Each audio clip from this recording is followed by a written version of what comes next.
Namaskar to everyone. This is Neha Rajput. Again, we are here to discuss the previous year question of DSSB PRT. तो शुरू करते हैं. तो first question हमारा किस पर बेस्ड है? ये है जेंडर बेस्ड. तो इसमें ये था कि इसमें ये सारे पॉइंट्स करेक्ट हैं रिगार्डिंग टू जेंडर और नहीं. तो ये देखिए फर्स्ट पॉइंट जो आ जाएगा वो है as concerning only girls and women uh biological category. तो इसमें कहीं ना कहीं गर्ल्स और वीमेन को ज़्यादा कंसर्न किया गया है जेंडर से रिलेटेड. तो ये पॉइंट एकदम सही आएगा. As an isolated category not related to other issue. तो ये एक अपनी अलग ही कैटेगरी है और ये किसी से रिलेटेड नहीं है किसी इशू से. तो ये भी ट्रू है. In term of provision of equal facility. और ये इक्वल फैसिलिटी के लिए एक प्रोविज़न की तरीके से भी यूज़ करी जा सकती है. तो ये भी इसके रिगार्डिंग ठीक है. तो ये तीनों पॉइंट जेंडर से रिलेट करते हैं. नेक्स्ट क्वेश्चन आ जाएगा अब सटीकता, जिसे एक्यूरेसी भी बोलते हैं हम, या फिर प्रीसीजन. अब देखिए जो सटीकता है इसके बारे में फर्स्ट पॉइंट क्या है? यह वह निकटता है जिसके साथ एक उपकरण मापी जा रही मात्रा के सही मान के करीब पहुंचता है. एक्यूरेसी में be specified in term of limits of error. मतलब कहीं ना कहीं आपकी एरर इसमें कम हो जाएंगी और जो आप मापना चाह रहे हो उसमें उसके कितने करीब आप पहुंच चुके हो ये एक्यूरेसी हो जाएगी. ठीक है. जैसे आपको किसी बच्चे का पता करना है कि उसने जितना सीखा है वो उसे आ गया है प्रॉपर तरीके से या फिर नहीं आया है. तो अगर आप एक बच्चे का एक बार टेस्ट लेते हो और उसके 100 में से 60 मार्क्स आते हैं पर आपको डाउट है कि बच्चे ने ऐसे बाई चांस उसके 60 आ गए हैं, तो आप रिपीट करोगे अपने पूरे प्रोसेस को. बच्चा सेम रहेगा, टेस्ट पेपर सेम रहेगा और उसके दोबारा से 60 मार्क्स आते हैं. इसका मतलब कि बच्चे ने उतना सीख लिया है 60% आउट ऑफ 100. तो ये एक्यूरेसी हो जाएगी. पर प्रिसीजन इसे हिंदी में बोलते हैं परिशुद्धता. इसके अंतर्गत आ जाएगा कि आप जब भी दोहराते हो अपनी चीज़ तो आप पहले वाले के कितने करीब हो जो आपका पहला रिजल्ट आया था. फॉर एग्जांपल आपने अपना डीएसएसबी का मॉक दिया तो फर्स्ट में आपके 140 आए, नेक्स्ट में आपके 142 आए. तो आप कहीं ना कहीं इसकी क्लोजनेस कितनी है? तो ये आ जाएगा it is a measure of the reproductibility of the measurement. जब भी आप रिप्रोडक्टिबिलिटी मतलब दोबारा से किसी चीज़ को कर रहे हो तो उसकी क्लोजनेस कितनी आ रही है, ये प्रिसीजन आ जाएगा. नेक्स्ट आ जाएगा क्यूमुलेटिव रिकॉर्ड. क्यूमुलेटिव रिकॉर्ड होता है जब किसी भी बच्चे की ज़िंदगी के इम्पोर्टेंट इवेंट को डिस्क्रिप्टिव तरीके से लिखा जाता है तो उसे क्यूमुलेटिव रिकॉर्ड के अंदर रखा जाएगा.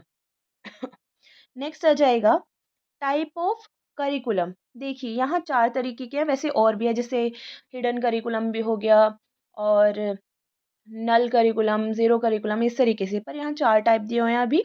तो सब्जेक्ट ओरिएंटेड भी होता है, कॉम्पिटेंसी बेस्ड भी होता है, एक्सपीरियंस बेस्ड भी होता है, करिकुलम बेस्ड भी होता है.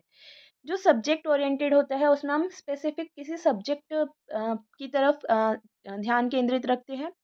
कॉम्पिटेंसी बेस्ड में हम दक्षता हासिल करने में मतलब कॉम्पिटेंसी हासिल करने पर ज़्यादा जोर देते हैं. थर्ड आ जाएगा experience based curriculum.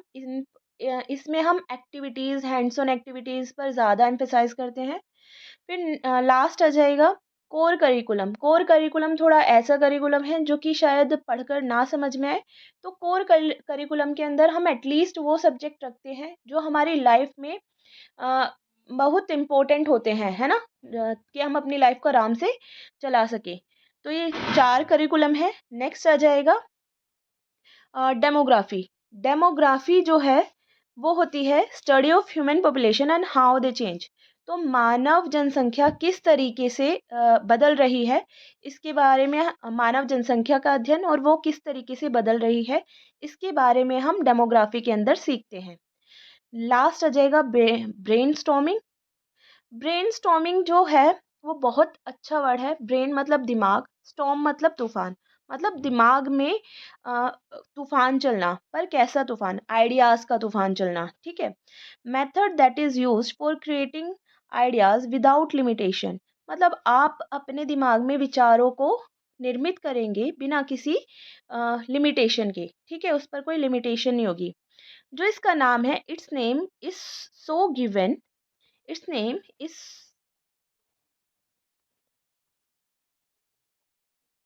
so given since it looks for attacking problems just like a storm. इसका नाम इसलिए ये रखा गया क्योंकि कहीं ना कहीं हम अपनी प्रॉब्लम्स को किस तरीके से हैंडल करते हैं, अटैक करते हैं उन पर अपने आइडियाज़ के थ्रू, तो इसीलिए इसे ब्रेन स्टॉर्मिंग का नाम दिया गया। ठीक है, अब इसमें जो इम्पोर्टेंट है वो आ जाएगा कि जब हम ब्रेन स्टॉर्मिंग कर रहे हैं तो उसके रूल्स होते हैं। तो कौन कौन से रूल आएंगे? सबसे फर्स्ट आ जाएगा क्रिटिसिज्म इज प्रोहिबिटेड, मतलब आप क्रिटिसाइज नहीं करोगे बच्चे को। कहीं ना कहीं बच्चा जो है वो जो भी आइडियाज़ को आपके सामने प्रेजेंट कर रहा है तो वो वेलकमिंग होना चाहिए। Free willing is welcome. तो फ्री विलिंग का मतलब यहाँ पर आ जाएगा कि जो अनकन्वेंशनल या फिर वाइल्ड आइडियाज़ हैं बच्चे के, वो भी आपको वेलकम करने हैं। फॉर एग्जांपल, अगर आप चाह रहे हो कि बच्चा आपने कोई भी जैसे हम बोलते हैं कि 2+2, तो ज़रूरी नहीं है बच्चा 4 ही बोले। इवन दो आपने उसे एडिशन सिखा दिया है, वो कोई वाइल्ड आंसर भी दे सकता है जो कि हमेशा से, मतलब अनकन्वेंशनल, जो कि परंपरा से परे हो, है ना, जो जैसे बच्चे पहले से आंसर दे रहे थे, ज़रूरी नहीं है कि वो भी वही दे, क्योंकि इंडिविजुअल डिफरेंसेस होते हैं। तो अनकन्वेंशनल आइडियाज़ को भी आपको वेलकम करना है, ठीक है, जो अलग होंगे। नेक्स्ट आ जाएगा क्वांटिटी इज वांटेड, मतलब आपको क्वांटिटी चाहिए कि बच्चे आइडियाज़ देते रहें, वो ये चाहा जाता है उसमें। हिचाइकिंग अलाउड, हिचाइकिंग का मतलब होता है अगर ग्रुप में किसी ने कोई आइडिया दे दिया तो उस पर उसे किस तरीके से इम्प्रोवाइज करके यूज़ किया जा सकता है, ये अलाउड होता है। ठीक है, नेक्स्ट क्वेश्चन आ जाएगा अब इंक्वायरी। इंक्वायरी क्या होता है? Defined as the ability to raise many question out of the curiosity, मतलब क्यूरियोसिटी में वो बहुत सारे क्वेश्चंस कहीं ना कहीं क्या करते हैं, पुट करते हैं, रेज करते हैं। नेक्स्ट आ जाएगा अब कार्ल जुंग के बारे में, ये बहुत इंपॉर्टेंट है। कार्ल जुंग ने एनालिटिकल थ्योरी दी है और इन्होंने कहीं ना कहीं क्या करा है, डिवाइड करा है साइको 3 पार्ट्स में।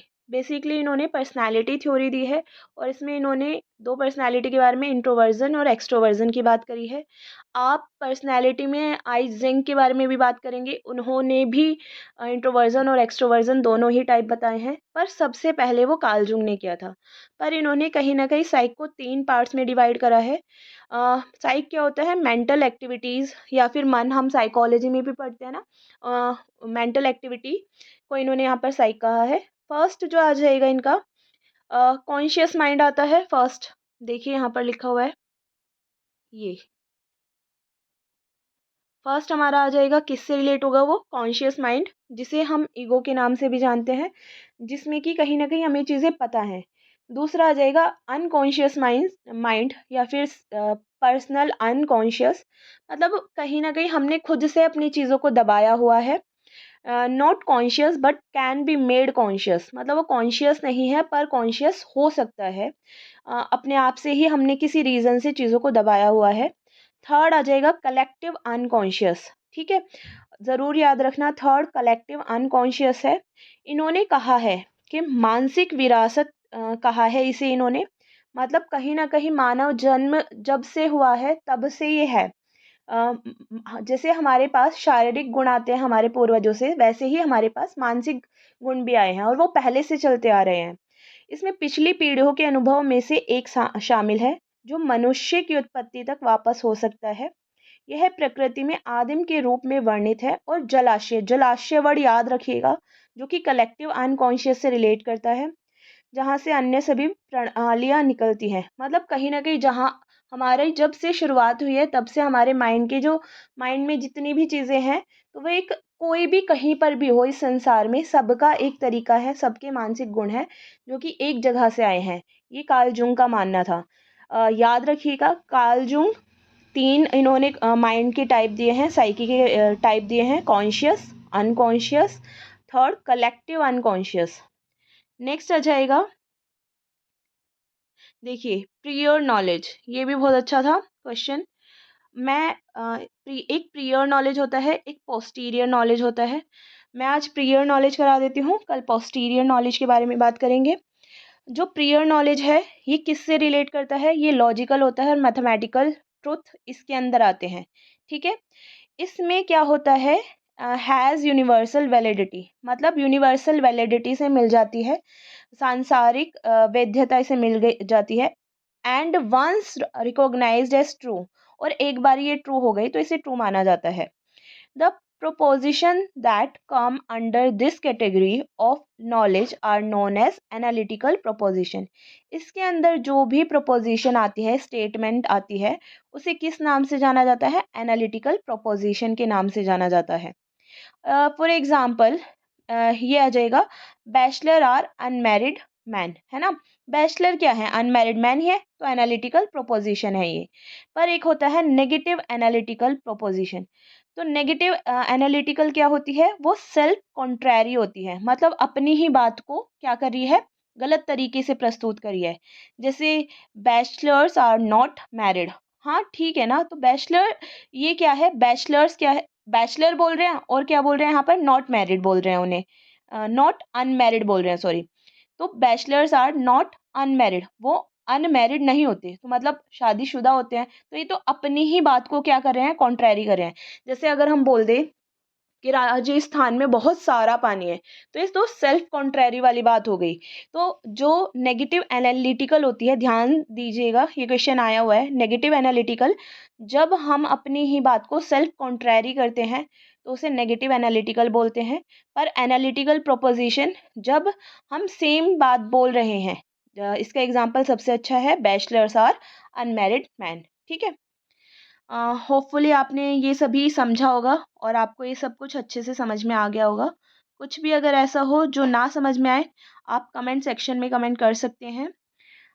आज के लिए इतना ही, थैंक यू सो मच। चलो आज हम एक काम करते हैं, मैं आपसे कुछ, हम अगर आपने ये वीडियो अच्छे से सुनी होगी तो मैं आपसे एक क्वेश्चन पुट कर रही हूँ, कमेंट सेक्शन में ज़रूर इसका आंसर लिखिएगा, या फिर अगर आपको कमेंट ना भी करना हो तो अपने मन में दोहराइएगा, इससे आपको पता चलेगा आपने वीडियो कितने अच्छे से देखी।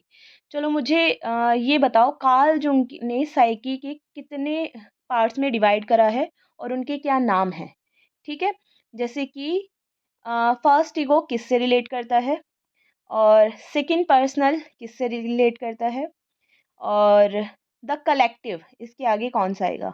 ठीक है, ये आज आपका होमवर्क है, तो आज के लिए इतना ही, थैंक यू सो मच।